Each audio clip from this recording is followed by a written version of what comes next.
ఏం పని లేదు.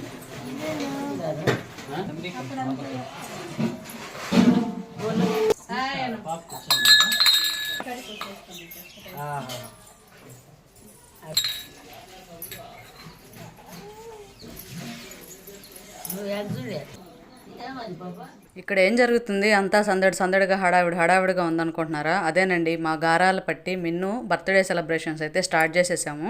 ఏ అకేషన్ స్టార్ట్ చేయాలన్నా ముందు ఇల్లంతా కలకల్లాడాలి కదా, అందుకనే అయితే బంతి పూలతో పూలమాలలు అయితే గుచ్చుతున్నాము. ఈ పూలన్నీ ఈ ఊర్లో ఉన్న తోటల్లోనే పూసినవి. మా మిన్ను బర్త్డేకి చాలా ప్లాన్స్ అయితే ఎగ్జిక్యూట్ చేయాలనుకుంటున్నాం. మరి ఆ ఫన్ అంతా, ఆ ప్లాన్స్ ఏంటి, ఎక్కడెక్కడ ఏమేమి జరిగాయని మీరు తెలుసుకోవాలనుకుంటున్నారు కదా, అయితే వెంటనే మన ఛానల్ని సబ్స్క్రైబ్ చేసేసి బెల్ ఐకాన్ని క్లిక్ చేసేసిండి. నేను వీడియో పెట్టిన వెంటనే మీకు ఖచ్చితంగా వచ్చేస్తుంది. రాబోయే వీడియోస్లో మా గంగవ్వను కూడా మీకు పరిచయం చేస్తాను. మరి ఆ ఫన్ అంతా మీరు చూడాలనుకుంటున్నారు కదా. See you all, bye bye.